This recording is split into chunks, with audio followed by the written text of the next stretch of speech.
In the city of Iowa Falls, on the corner of Union Street and River Street, is a large brick home overlooking the Iowa River. It is Edgewood. The cornerstone was set in 1909 and is now on the Iowa Historical Sites. Should we see who's here and what we can find out? Well, good evening. I'm Eva Simplot, and I'd like to welcome you to Edgewood. Edgewood is my building, which I'll tell you about later on. As I said, I'm Eva Simplot. I was born in 1856, and at that time the most popular book was Uncle Tom's Cabin, and one of the main characters was Evangeline, so my mother named me after that character, but later it was changed to Eva. When I was 16, my grandmother, with much foresight, apprenticed me to a dressmaker in a nearby town. And I spent a year with her working and learning the trade. And when I had finished my year, I went ahead and started my own dressmaking place and was quite successful. But I wanted to move away from the place I'd always lived. So when I was 22 years old, I moved to Iowa Falls. And I rented an apartment over one of the buildings downtown and set up my business of dressmaking there. And let me tell you, I was admired from the very beginning, because my customers said I could make more out of less material than any other dressmaker in town. Or I could take any old dress and make it look like new again.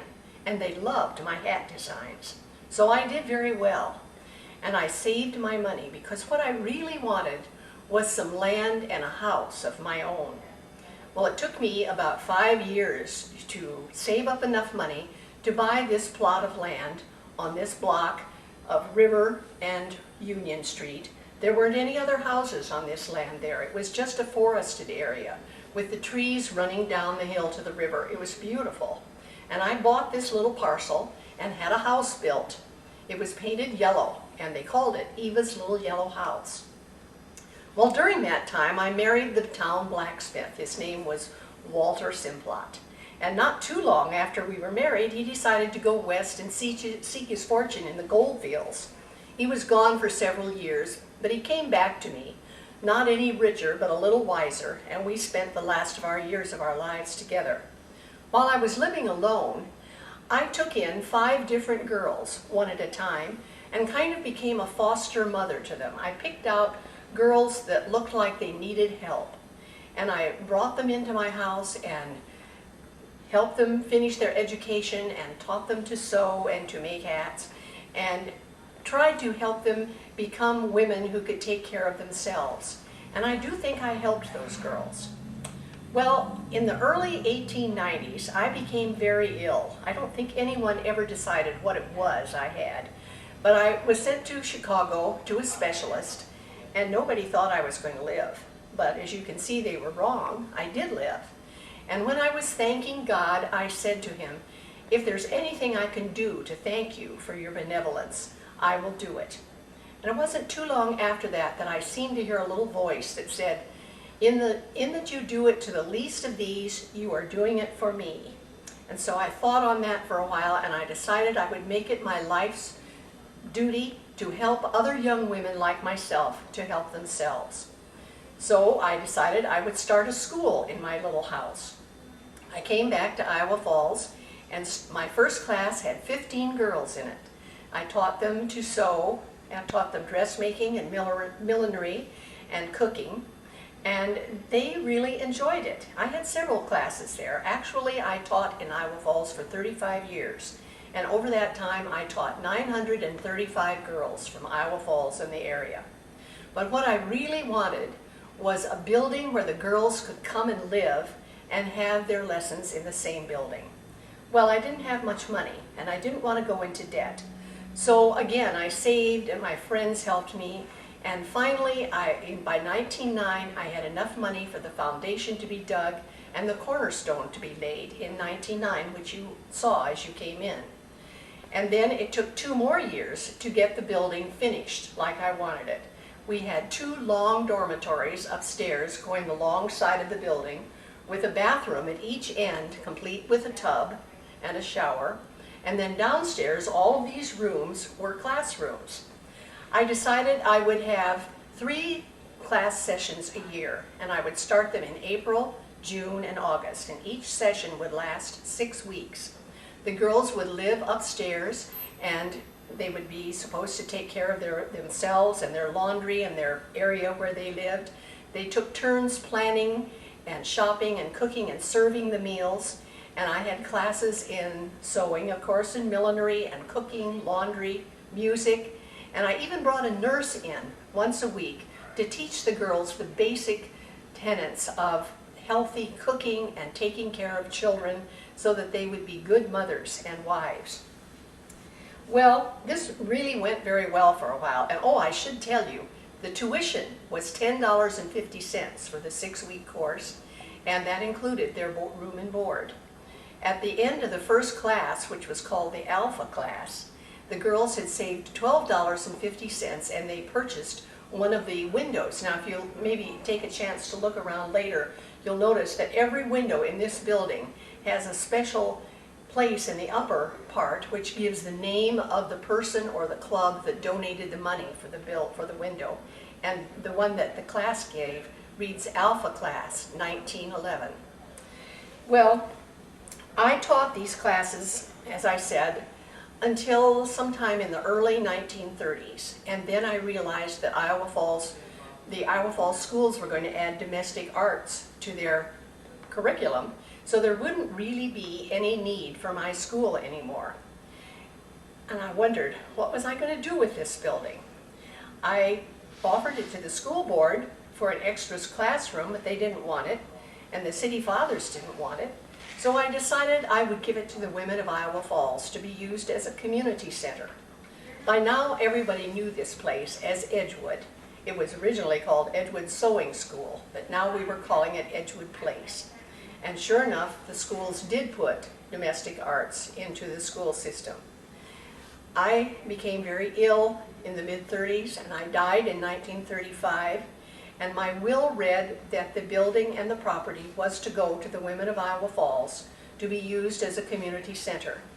The Iowa Falls Women's Club had already been using this building for their meetings, and that was started in 1923, and the Girl Scouts began meeting in the downstairs of the building. We never charged them rent, and they've been doing that since the middle of the 30s, so it was already having a reputation as a community center. It took about 3 years for my will to be probated, but finally the title to the building and the land went to the women of Iowa Falls. And since that time, it has been taken care of by a board of women called the Edgewood Board, and they take care of all of the things that have to do with the upkeep of the building. This is the entryway to Mrs. Simplot's lovely building, which she built for her classes. It has quite a few of her own possessions still in it. This table is really unique. I've never seen another one like it. It has 2 sides with a break in the middle and places for stationery, books or pencils on both sides. And this was one of Mrs. Simplot's. This grandfather clock is part of Mrs. Simplot's furnishings. It's pretty old, and quite often it doesn't tell the right time, but we love it anyway. The stairs lead to the 2 long dormitories upstairs. They're both going north and south with a bathroom at each end, and that's where the girls lived for the 6 weeks that they were here for school. This bench has always been here. It's part of the building. And this was as far as the girls were allowed to bring any gentlemen callers. So I always have kind of pictured this bench as a place where the girls would sit and talk in the evening, because they weren't allowed out after 9 o'clock at night. Now, right above the bench is a kind of a remembrance picture that one of the classes gave her. And it's a couple, a courting couple, but it's also surrounded by calling cards, and the class members wrote their names on each one of these cards going around. Let's go into this next room. This room was redecorated several years by the Questers Club here in Iowa Falls. Redecorated so that it would have looked like this in Mrs. Simplot's time. This room has practically been completely furnished with Mrs. Simplot's things. This is her sewing machine, and we treasure this. It's an old pedal one, like probably your grandmother had, and the chair that is there beside it was made for a seamstress to sit with her skirts out around her. There are no arms, but that chair is part of her things. Now, most of the other pieces of furniture in this room were all refinished by the Questers Club, refinished and reupholstered. This is a picture that was painted by one of the students in 1925, and it pictures Edgewood just as it was when Mrs. Simplot had it built. You might notice there isn't any parking lot out there. There aren't any bushes or anything with a sign. There's no front porch, really, but this was the original building.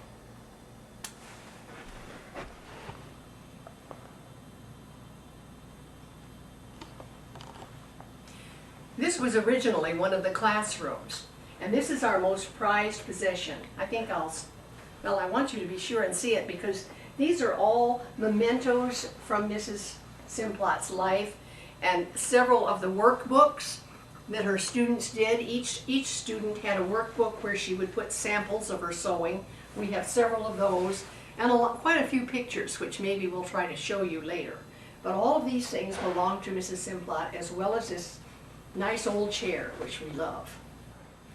Let's go on into this next room, which again was a classroom. This was another one of the classrooms, and originally there were double doors that fit right in here to divide this classroom from that one. Doors sort of like the ones that are on this door right behind me. But let's go on to the big room, because that was where most of the work got done. This was where most of the work took place in Mrs. Simplot's. It was a sewing school, although she did have several other classes. But during the daytime, there would be lots of long tables set up here where the girls would be cutting out patterns, or they'd have their treadle sewing machines set up and they would be sewing. But at mealtime, then it would be transformed into a dining room. And the girls would serve the meals that they had planned and cooked, and sometimes they would have guests for the meal. We have a beautiful picture of Mrs. Simplot as she looked in 1900. Maybe you can get a better idea of how big this room is. And remember, there would be 16 to 18 girls, maybe even 20, in one class session. So this is where they have their table set up, but then they would have it set up for dinner in the evening. Let's go on into the kitchen so you can see where the girls learned to cook. Now, the kitchen is very much the same as it was when Mrs. Simplot was here, except that it has been modernized. But it was big enough for several girls to be working. There were 2 stoves, as we have 2 stoves, but of course the old ones were iron ones. And they had ice boxes instead of refrigerators. But this was where the food was prepared, and then the girls did the buying, the planning, the cooking, and the serving of the meals. And they were graded on it.